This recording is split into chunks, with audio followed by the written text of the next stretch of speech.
College can be stressful, but when does stress become burnout? This week on the Honor Roll podcast, students share their experiences, and an expert breaks down how to manage it. All that and more coming up next.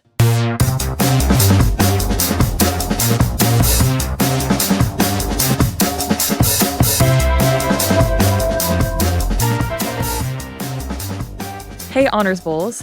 Welcome to the Honor Roll podcast, the flagship podcast of the Judy Genshaft Honors College Podcast Network. I am your host, Cayley Mccloskey, a third year studying psychology and biology at the University of South Florida and a member of the Honors College. Today, my co-host, Fabiana Requena, a third year studying marketing and business analytics. Nice to have you on the podcast. It's so great to be here, Cayley. As always, we like to start off the podcast with one big question. My question this week is, how do you find balance as a student?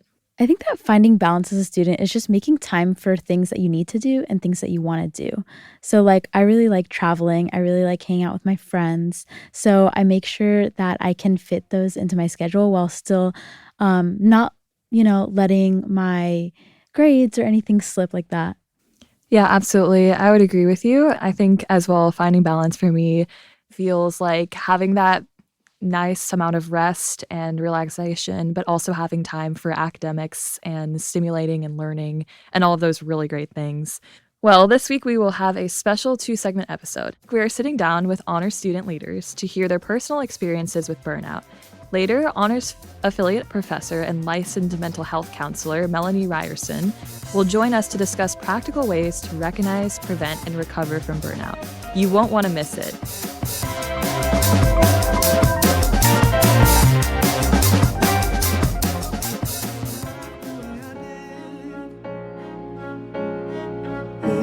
A part of your story. Listen to the Judy Genshaft Honors College Contemporary Music Ensemble as they perform Joji's Glimpse of Us. Watch now on YouTube or the Judy Genshaft Honors College website. His eyes, you'll get a glimpse. Maybe you'll start slipping slowly and find me again. Thank you so much for being on this podcast, everybody. I would like to start by allowing some time for y'all to introduce yourselves. Serena, do you want to kick us off? Yeah, sure. So my name's Serena Bhaskar. I'm a third year. I'm majoring in biomedical sciences and minoring in creative writing. Hi, my name is Catherine Ugwu. I'm also in my third year, but it is my last semester here at USF. I'm majoring in biomedical sciences and working on a minor in children's behavioral health care. Hi, I'm Rysun Chu. I'm a second year. I'm majoring in history and psychology, but I'm on the pre-med track. Hi, my name is Omar. I'm a computer engineering major, and I'm in my third year. Great. It's really nice to have you all here joining us on the podcast today. I think that before we get into asking questions, we should talk a little bit about the topic of our podcast today, which is burnout, and how we differentiate that from just regular stress. Well, to me, burnout is like that feeling of, I would say, almost dread when it comes to seeing yourself doing these tasks that you usually do every day. It's just like it now becomes such an extreme chore to the point where it almost brings you pain to go do it and put yourself out there, and you just want to stay inside and close the doors and wrap yourself in a blanket and not do anything ever again. My mom used to call burnout premium stress because it's just all the symptoms of stress, but that next tailored level, you dread everything, and instead of stress giving you that little boost, that motivation, that adrenaline, you just don't want to get out of bed.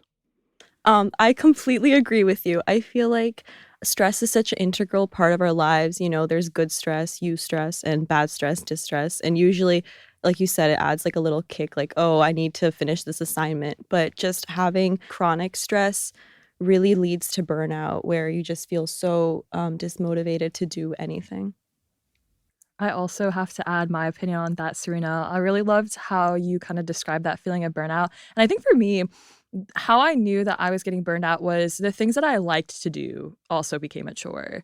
And at that point, it was I really couldn't do anything without feeling like it was a to-do task. So I found myself trying to sleep as much as I could. I don't know how you guys feel about burnout, but I think the way it manifests for me is I start sleeping a lot. So I'm not talking just 8 hours of sleep a night. I'm talking like 13 or 14 if I could get that. So it was really hard to find that motivation for a long time.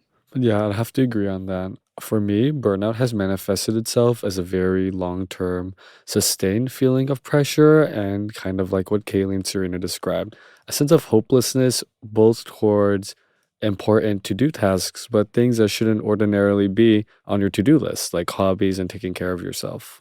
How did you guys realize that you're burnout, or if you guys have ever experienced it, how did it feel different than stress? When your mind is tired more often than your body, there's a problem. For me, it was last fall. I think I went into complete burnout.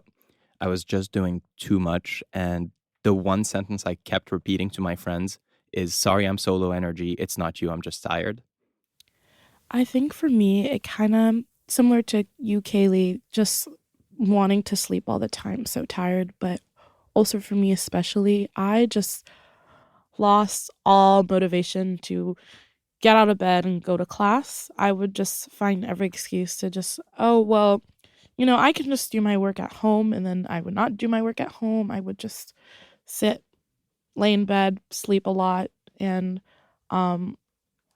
especially being pre-med, a lot of my classes can be stressful. And so I learned later on how to balance my course load, but I was taking 3 or 4 STEM classes at once, and it really started to affect my performance in all my classes. Just that feeling of I can't do it. I'm not going to do it. It's not going to go well. I just cannot find a way to check everything off that to-do list, to find the motivation to, okay, now I have to do class and I have to get up and shower and I have to get up and brush my teeth. It's like I have to quite literally had to start making physical lists to make sure I did everything I needed to do in the day.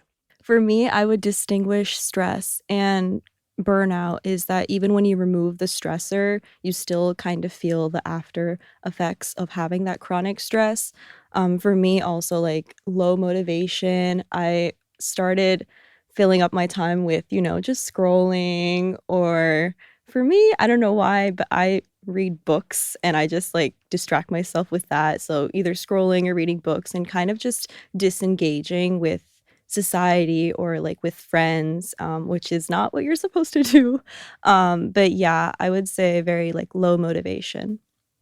Yeah, absolutely. Thank you so much for that, Serena. I also felt that. And I think that's oftentimes like a signal of possible burnout is like when the only thing that you feel as though you can do is like scroll on Instagram, which nothing wrong with. But I wanted to ask you all, so you all are on this podcast because you are highly ambitious students. And I think for me, I struggle a lot with balancing that motivation and that drive and trying to figure out like what's too much. What do you guys feel like are some things that helped you, I guess, filter out your negotiable and non-negotiable things for the day to kind of like mitigate that burnout? Honestly, my main issue when I have too much to do is the paralysis of realizing that I have so much to do and something's going to go out the window. And as soon as I realize that something has to go out the window, I don't do anything. Because I get paralyzed at the step of triage, of choosing what am I just not going to do because I don't have the time to do it, and I end up wasting a day. So it's really a question of, it's really, really, really mental, just being able to answer that question. For me, it was mostly about really determining what I want to prioritize. This is both academic and personal, figuring out what professional goals and endeavors I had were non-negotiables, things I wanted to do long term that I didn't just contribute to, but brought me a lot of joy. And personally, this was about determining who I wanted to spend my time with, what I wanted to spend my time doing, what was fully happy and energizing compared to hanging out with people that were maybe low-key draining. That's really good, Ryerson. I found out that just keeping it on top of my calendar really helps me to the point like if I want something to be done, it has to be put on my calendar. That way I know it's a significant thing that I know I have to do. If it's not on my calendar, then it can be like if I have the time to do it, if it fits into my schedule, then I'll go and do it. But I really love Google Calendar and just color coding everything and being like, so I have to go to class, so I've blocked out this time to go to class, including walking time.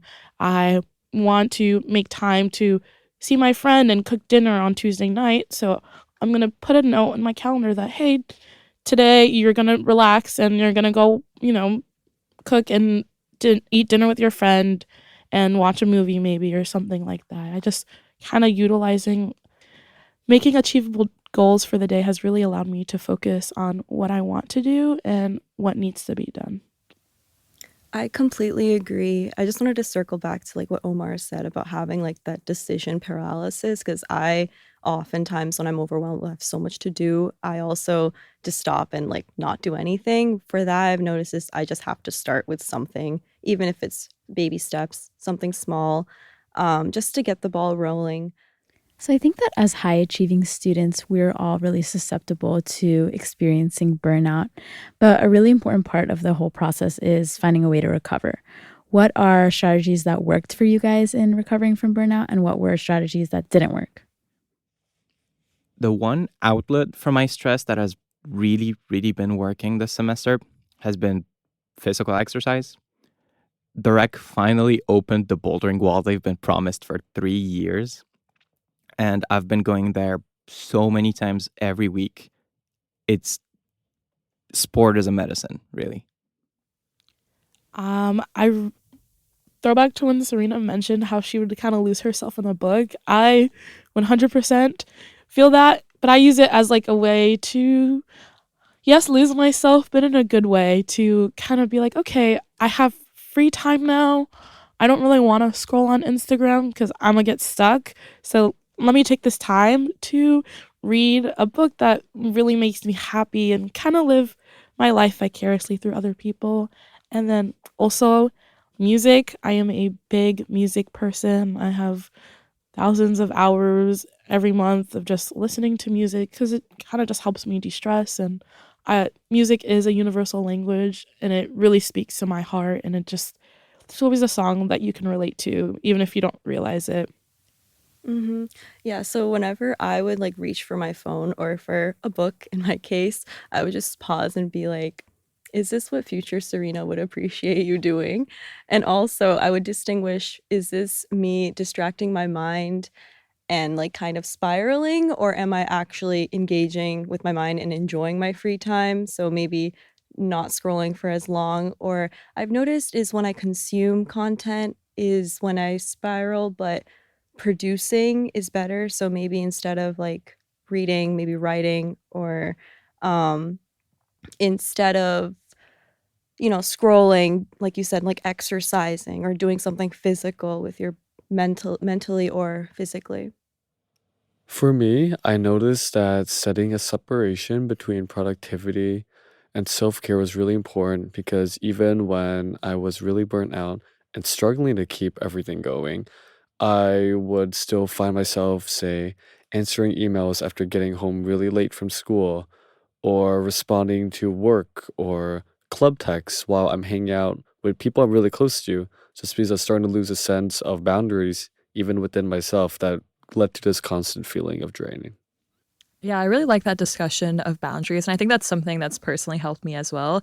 And I noticed that we talked a lot about like prioritization. And I wanted to say that one thing that's definitely helped me is there's a book called The 7 Habits of Highly Effective, I think, Highly Effective People. Yes. Yeah. And so they have this productivity method where it's like you can categorize certain things into what's urgent and what's not urgent, what's important and what's not important, and try to figure out what things that you can be doing first.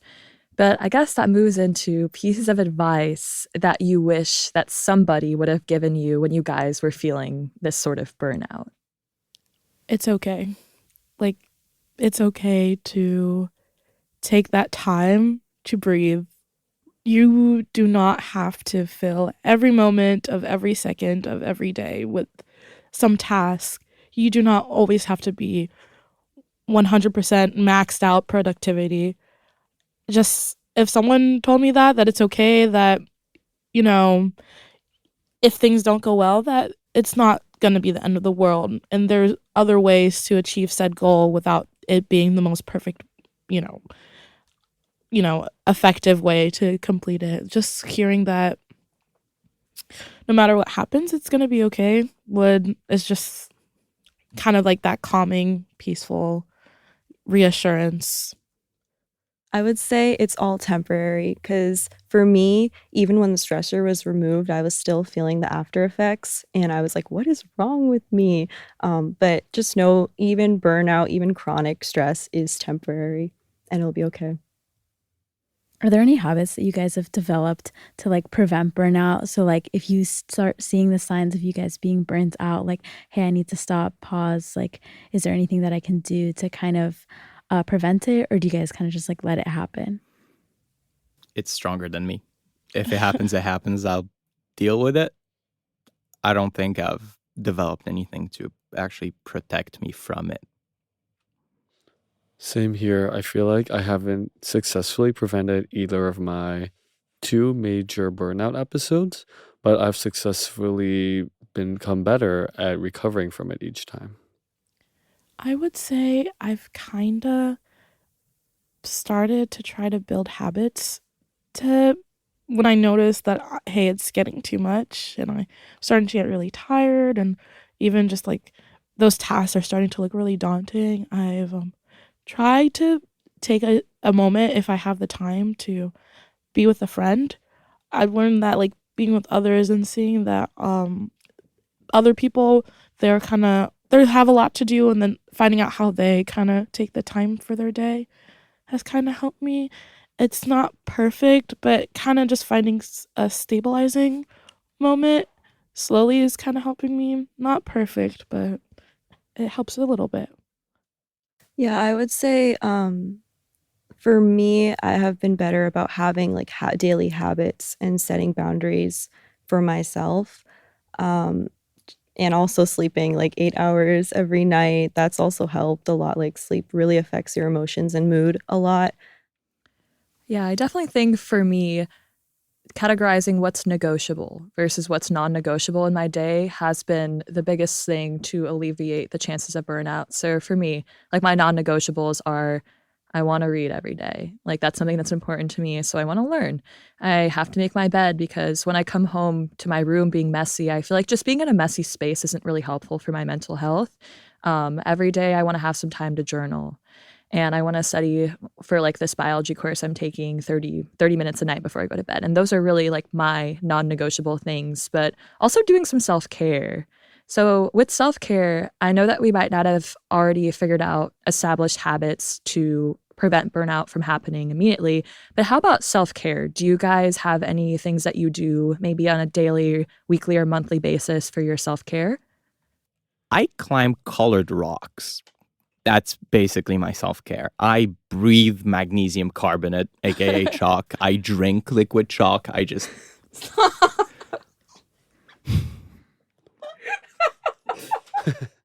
For me, my non-negotiable self-care habits are regularly doing Brazilian jiu-jitsu, staying active, whether it's a day of running or calisthenics. Also enjoy treating myself to food, whether this is store-bought or more recently, preparing things from home and making an effort to always eat well. Because I believe, along with sleep, drinking water, eating shouldn't just be a chore. It could very well be a lifestyle. I really like that. What have you been making? I've been working on like breakfast items and fancying up how I eat, especially because I've spent a lot of years of not eating breakfast. So whether that's making like a stir fry with sausages instead of just making a ramen. I also don't eat very traditional breakfast foods, as a disclaimer. I really love Ryson's cooking thing. I can't say I have super regular self-care habits, but I really have started to find joy in going and visiting my friend, and on Tuesday nights just cooking dinner at their apartment and then just spending time with them. It has been very, de-stressing. And whenever I have time, like, so when the semester is not so busy, I love myself a little, life simulator game. I love The Sims. I love Stardew Valley. I love Persona 5. Like, just it rarely happens like during the heavy parts of the semester, but like maybe after midterms week, I get the chance. I'm like, okay, I'm not too busy. I've turned in all my assignments for the week. I'm gonna open my laptop and just play a game on Steam. For me, sleeping, eating well, but when burnout hit me, it was when I took a step back and I was like, wow, I'm really prioritizing my academics and not like myself, and especially my creative side, because my creative side is very important to me. So, to prevent burnout and countering the after effects of it, I really put myself out there in like more creative aspects, like dance and fashion club and art, and then also like socially, like I join new clubs just because burnout can become maybe not burnout, but stress can become very cyclical and you kind of feel like you get stuck in a loop. So I really made it a point to break out of that cycle and put myself in new scenarios and situations. So I think that really helped a lot. Yeah, and I just have a final question or thought for you guys. How do you think that we can bring more awareness to burnout? Because I remember hearing this topic or term when I was in high school, and everyone was like, oh, well, you just push through it. Like it's just a mental health thing. But burnout is a lot more than that, as we've all learned and discussed today. So I just wanted to say, from y'all's perspective, how we could bring more light to this topic.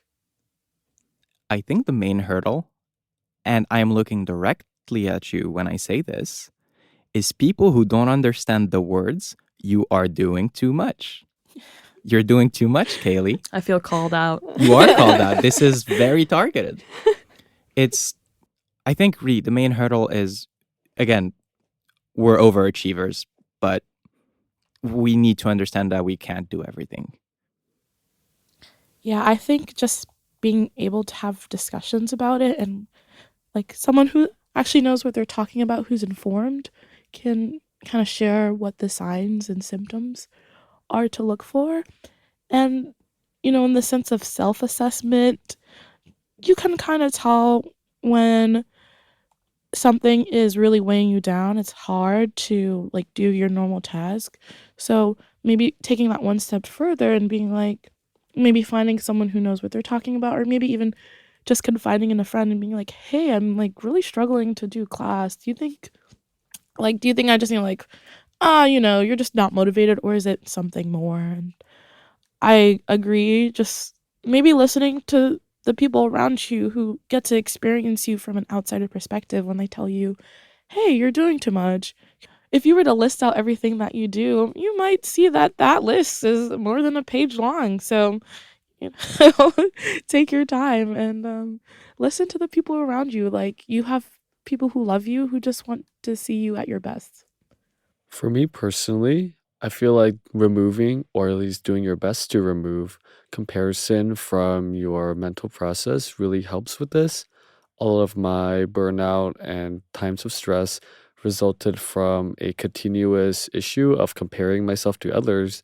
Even though I'm proud to say I've never really felt jealous or envious, it really made me push myself beyond what was healthy, because it always seemed like I should be doing one more thing, or I could be doing better at this other thing. So if I had to sum it up, you can't be the best at everything. You might not even be the very best objectively at one thing you do. But what you can do and what you are doing by living is being your best self every day. All right, and that was really motivational. That was Thank really you. inspiring. Thank you, Ryson. That was beautiful. I would say the major problem with burnout is just because of our hustle culture. A lot of people don't even realize they're burnt out, or they just assume this is just life, like you gotta work hard or whatever. So I think just by having these conversations about burnout, destigmatizing it is really important, and helping other people recognize it in their own lives. And I think there's resources on campus. I know there's like counseling center, and I don't remember the other ones, but there are Student resources. health and wellness is a great Yeah, resource. so there are resources. It's just a matter of reaching out, which can be really hard or stigmatized in a way. So just know that burnout is normal. It occurs everywhere. Absolutely. And I like what you said about hustle culture because I feel like that's just, no matter what age you are, you are kind of subject to that sort of mindset. But I think just because burnout is something that people experience all the time and that it's normalized doesn't necessarily mean that it should be. So absolutely. And if you find yourself, struggling with burnout, there are so many good resources. And I think the biggest one is recognizing that you can't be good at everything and figuring out what it is that you're truly passionate about and starting with self-care, blocking out that time for yourself every day is extremely important. And I think absolutely having these conversations about burnout, bringing awareness to that, about how to balance your motivation versus what's actually realistic is super important. Thank you so much for sharing your stories today. It's been a pleasure to have you all on the podcast. Thank you. Thanks for Thank having you. us. Bye-bye. Thank you. We'll be talking about more things about burnout with Professor Ryerson after the break. Hi, my name is Maya Ryan. I am a second-year computer science student here at USF. My favorite honors experience is the climate teach-in. Last year, I participated in the Climate Teach-in Career Fair, and it was super cool to talk to a bunch of different companies that are working on sustainable efforts, and then also be able to offer my fellow students internship opportunities. Go Bulls! Professor Ryerson, we just talked with students about their experiences with burnout, and we are so excited to have you here and have you share your professional advice on how to manage those habits and symptoms. So, with that being said, how can students and faculty distinguish between everyday stress and true burnout? It's a great question. So there's stressors, so the things that happen to us that cause the stress, and then the stress is that biological response, and stress can be helpful. It energizes us, it motivates us. Burnout is the next level where there's like emotional exhaustion, complete depletion. So we start to have compassion fatigue, we start to lack caring and empathy for others, and then we are not feeling accomplished and feeling as if nothing you do makes a difference. So burnout is that despair level of nothing I'm doing is working, I don't know how to do this anymore, versus the standard stress of like, I'm tired and overworked. Given your experience, what are like the symptoms, the signs that people tend to overlook when they are dealing with burnout? Like some people might not know that they're even dealing with it. Are there signs that you see ahead of time? Absolutely. I think burnout is really normalized in our culture. There is definitely like a hustle culture in America. Because of individualism, because of capitalism, like you have to hustle, you have to succeed, there are bills to get paid. So oftentimes the quieter signs are that withdrawal from others, losing interest in things you used to enjoy or used to give you life, and then that like shift in self-talk that becomes extra critical. And then you'll notice the more obvious signs are when your stress is too high, that's when self-harm might come into play.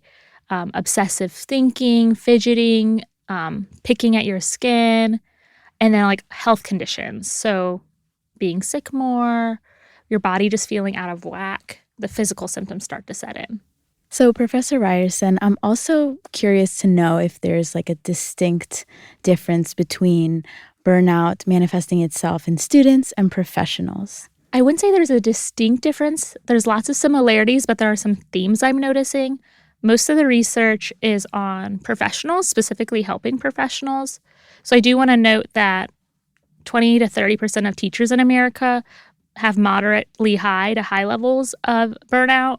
And then in similar fields like university professors, international humanitarian aid workers, medical professionals, they are also experiencing burnout at similar or even higher rates. For medical professionals, we're seeing it at about 52%. Are experiencing burnout. So although there's not a lot of research on student burnout, what I'm seeing is that current college students are lacking the resilience to cope with the burnout, and they're seeing it more quickly and more severely, where mature adult professionals oftentimes have normalized it so much in their life and in our culture that they're not even noticing it. And so they'll come into my office saying like, oh, I'm having some anxiety, and we'll do the scales, and it's like, wow, you're having severe anxiety, you're having severe depression, severe PTSD, and you've been working under these conditions for multiple years, and now we're finally realizing it's a problem. You mentioned burnout through university professors. You can't help but think of the impact that has on their students. Absolutely, especially if we're not identifying it in ourselves as professors, then we're not going to notice it, or we're going to unfortunately maybe minimize or normalize it in others, just because who has the time? Especially at large universities like ours, they're not just teaching. I have the privilege, I'm adjunct. I just get to come in and do the fun part. But oftentimes our professors are researchers, are handling multiple projects, are leading departments. And so naturally, I do think that unfortunately with large class sizes, that can go missed in students. So I would say from like a student perspective, right? I feel like I notice a lot of times that I have like these signs of burnout like in my life and how I'm feeling on a day-to-day basis, but I don't necessarily know what to do next. Like, what do you do? Yes. You can identify the symptoms, sure, but like, how do you, I guess, like rectify them? Oh, it's so hard. I'm speaking to smart students, so you might be familiar with the stress cycle. And that's the idea of our stress is intended to respond to threats. And so we kind of think of it as the caveman example of like, okay, stress was helping us essentially run away from a tiger, get safe, and then we can celebrate with our like community, and then we know we're safe. And essentially we get to complete that stress cycle. The problem is now we're experiencing stress every day, and it's not life-threatening, but our body doesn't know it. So a huge factor is completing that stress cycle, and unfortunately doing that almost daily because you're experiencing stress almost daily. So some really simple examples are exercising, rigorous enough that it exhausts you so your body can feel the relief after. Crying, that's why when you have like a good cry, it's because it's completed that stress cycle. You like work it all up, you have a good cry, and then you feel that relief after. Laughter, real like good belly laughs can help complete it. So I think my best advice for both students and professionals is how can we figure out daily to incorporate some activities that allow us to complete that stress cycle so it's not chronically building up? Can we go to Zumba after class? Can we, cuddle with our partner and get that sense of safety? Can we go for a walk with our friends or go for a run? And incorporating those daily activities so our body can survive the chronic stress we experience. I feel like as students, sometimes it can be hard to implement all of those activities that you're talking about, or sometimes you're feeling so like down that you don't even really want to go do those things. Mm-hmm. What advice would you give to students who are feeling like that? It's so hard, and it's hard as adults, so there's lots of grace and compassion for it. I think when motivation's the piece, I totally recommend therapy, obviously biased as a professional therapist, but we can kind of help you reframe some of that thinking and some of those skills. For me, honestly, when I'm feeling like really low motivation and I don't want to do it, I literally try to brain hack. So I'll tell myself, okay, Melanie, set your timer for 5 minutes. You just have to go for a walk for 5 minutes. And usually once I like get out of the apartment, start my walk, it'll last longer and I'll start to feel good. Another thing is boundaries. Unfortunately, that means we want to do all the fun things. We want to do all the cool things, but we can't. There's only so many hours in a day. So can we say no to things, which is so hard. I'm pretty extroverted, so it means I try not to make plans on weekdays, because if I work all day, that means in the evening I need to give my body time to reset. And it sucks because I want to do all the things and it's fun. Yeah, I definitely second that. I know that I have trouble setting boundaries because I live with some of my best friends. So I think like coming home after, I guess, a day of like work and productivity, I notice myself like having trouble setting those boundaries and being like, sorry guys, like I need to like go do my homework, because I notice for me, I don't know if it's the same for you all, but like once I get out of a state of productivity, it's hard to get back in it or get myself to do really anything. Like I find myself like scrolling on my phone and all of those things. But I think when it comes to like boundary setting, what advice would you give on like how to, I don't know, enforce those things that you need to do for yourself, not perhaps like that you want to do, if that makes sense. It does make sense. And it's not easy, but I think it's simple in the sense of like identifying your priorities, knowing what you want, and knowing that your body and your like physical basic needs come first. And that is not what we're taught in our society at all. We're taught that like rest is unproductive, that essentially, especially for women in our society or other marginalized groups like queer folks, people of color, we're kind of taught that we're here to give, and that's our whole purpose in life is what can you give to others? What can you give to society? So a lot of it is reframing of, no, I'm a human being and I get to be. And that should come first. My health, my mental health, my physical health, that comes first. So I think for the boundaries piece, it's not a boundary put on others, but more so a boundary put on ourselves, of giving ourselves permission of, no, I know that after work, especially if you're in a really rigorous academic program or in a really rigorous career, I know that I need X, Y, and Z. And like giving yourself that permission to tell your roommates, hey, I'm having a lot of fun. I had my 10 minutes of like giggles, but now I need to go focus, or now I need to go self-care for a little bit. I'll come back out once I'm recharged. And it's a lot easier said than done, but I really have a lot of hope in your generation. I feel like Gen Z is healthier in many ways than some of our older generations, and you are more equipped. So you guys can normalize some of those cultural pieces of, I just need a little introvert time. I'm going to go finish some tasks and I'll come back out when I'm ready to hang.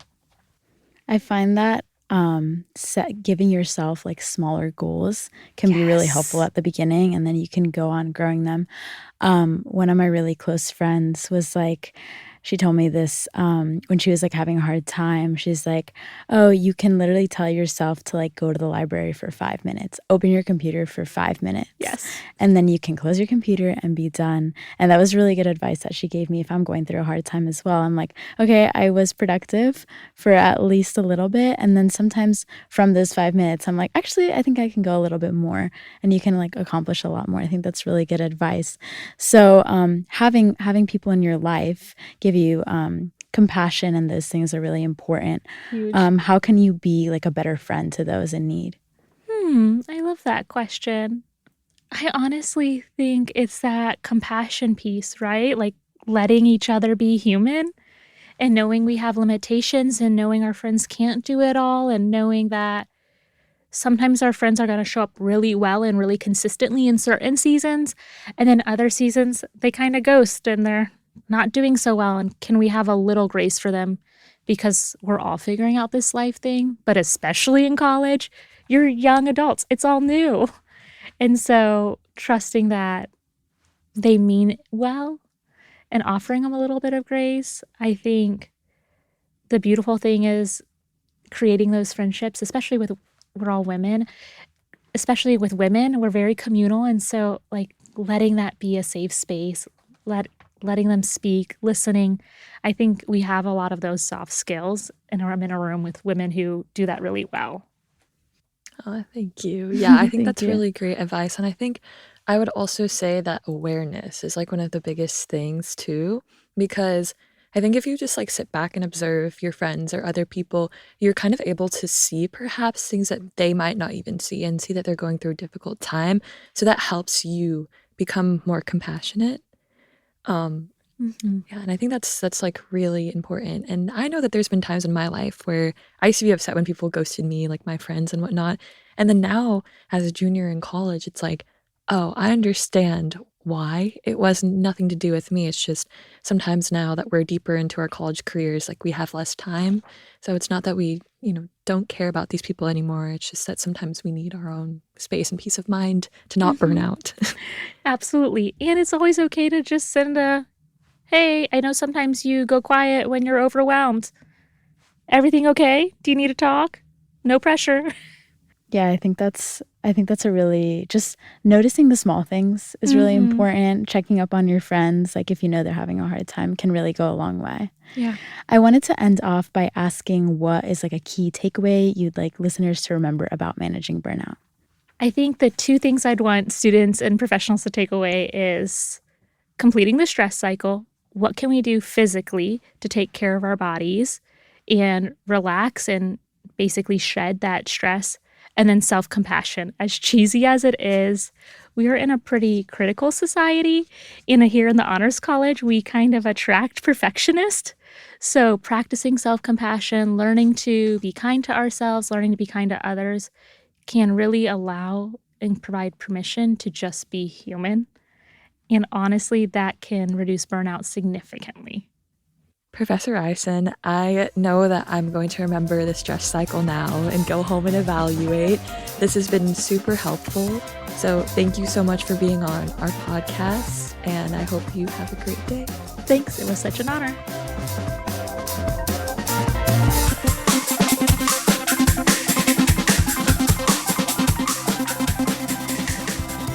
All right, we are back in the studio, and it is so nice to have had these two different segments. First, starting with the students and having their perspective on like what it's like to be a student and deal with burnout and stress, and then have Professor Ryerson join us for her professional opinion on, better ways to manage stress and burnout. Yeah, I absolutely agree, Fabi. It was wonderful to hear her talk about the different types of stress and some strategies for students and professors as well.